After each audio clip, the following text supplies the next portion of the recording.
Welcome, welcome, business ethics students. This is Mr. Argueta coming to you. Sorry for the late video. It's been a crazy week, guys. I've had appointments every 15 minutes for the last 4 days with students registering back to class. If you have not registered and you're a returning student, oh boy, I've advised you do it quickly because classes fill up very fast. So make sure you're getting in there and seeing your instructor. Let me adjust this camera just a little there. All right, so anyhow, this is where we're at, guys. We are knocking these weeks out. You guys already know we've entered week number 5. In this week, we have a couple things we're going to look at. We're going to talk about whistleblower and anything that protects a whistleblower, which is someone that is working in an environment that might have broken some laws or have done something unethically, and then comes out and tells basically on their bosses or their people who are working with them, co-workers. And then in chapter 8, we're talking about some of the ramifications of technology and what happens when technology gets involved. And we're talking about privacy at work. Like as soon as, as Americans, we love our privacy and we enjoy it. When you go to your home, you feel safe. No one's watching you or spying on you. But all of that has now all of a sudden changed. Alexa's microphone and Google's Home, all of those microphones are always on. So they're picking up on your conversation you have privately.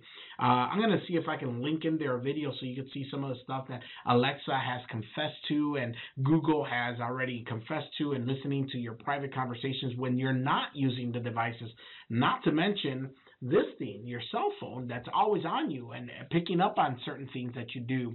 So have we gone too far in regards to privacy invasion? But also at work, we have this understanding that at work, there is no privacy for you. Whatever you do on your computer, since that's a computer for the company, they can check your emails, they can listen on your phone calls, all of that stuff. So we'll discuss some of that. We're going to talk about the employer's perspective of privacy versus the employee's perspective of privacy. We're also going to talk about consent, like your agreement to the invasion of your privacy. And they call this thick and thin consent. And you'll look at that. And one of the other concepts is who's responsible if something does happen. There's this thing called the vicarious liability. If you are doing something wrong at work, can your employer get sued or be responsible for your actions, even though you did it on your own? It wasn't part of your job. One of the easy ways to look at this is if I'm at work and they ask me to go to another campus and I grab the company car and I'm driving, I get into an accident. Who's responsible for that? So vicariously, the school is responsible for that, even if I'm driving my own car, not even the school's car. I'm driving my own car on school business. So we're going to look at some of that stuff. We're going to look at some of what it'd be surveilling your employees. But then we're going to talk about some of the ethical ramifications of technology and how it's used in the workplace. The discussion this week addresses the Yahoo CEO, who first and foremost is a woman that had a child and has now reneged on the fact that they used to offer a work from home program for people, and they all of a sudden she said that's done. We're canceling that out. If you used to work from home, you have until this day to report back to an office, and if you don't want to report in office, well, c'est la vie, you're out of here. Is that fair? Is that fair that I took this job based on the fact that I was going to be able to work from home, and now you're forcing me to go back? Is there any legal issue there? So that's a conversation I would love to see you guys have and what your thoughts are. Let me be honest with you. I've worked from home prior to coming to the school. I worked from home for over 20 years. Having ran my own business, I also worked as a sales rep for different companies. So I know what it is to work from home. And there was times where during, the daytime, I ran out and had lunch or had picked up some groceries or did something on my own time, which maybe was unethical. But there's sort of this understanding that since you're working from home, you're also working at times that are not necessarily traditional work hours. So even here as an instructor, my email is connected to my phone. And if you've ever emailed me, I try to email you back right away. I try to get back to you. And sometimes you guys are emailing me at 8, 9, some people at 10 o'clock at night. And I'll try to respond because I know that that's when you're working on something. Now, I don't guarantee that, so don't hold me to the fire on that. The traditional rule is that the instructor has 48 working hours to get back to you. But I try to do it right away because I know we are in a fast-paced society with a lot of technology, and sometimes you guys need an answer, so I try to do it fast.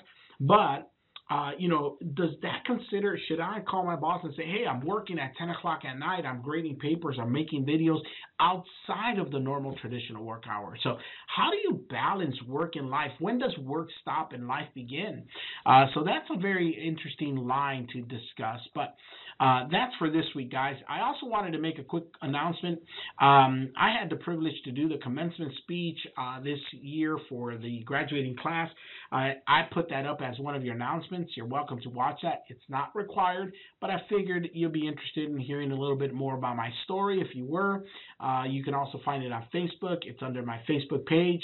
If you haven't connected on Facebook with me, you're welcome to do so. I always put up stuff like this and different things that I do, speeches that I do throughout the state of Georgia during this year of Rick Perkins traveling. So if you want to keep up with me, do so. Other than that, I think we are plugging right along. Guys, I want to make sure you understand that next week, week number 6, is the last week with chapter assignments. These are the last 2 chapters we will be doing. And then after that, you will be required to write an essay. Now, this essay is not going to be very difficult. It's going to be a 1-page, double-sided, Time New Romans. I want you to write an essay after you see the video and the little project that's associated with this. Tell me what your perspective now is in regards to ethics. You can pick a topic, or you can use the same topic that was used there in this discussion and just kind of elaborate your point of view now. I want to understand that you got something out of the class. I want to read in 1 page that you understood what ethics is, what your perspective of ethics is, and how you make decisions in regards to your ethics. So it's a real simple page. I'm not trying to complicate it. I'm just trying to make sure that the class has been helpful. You've learned something. You got something out of it.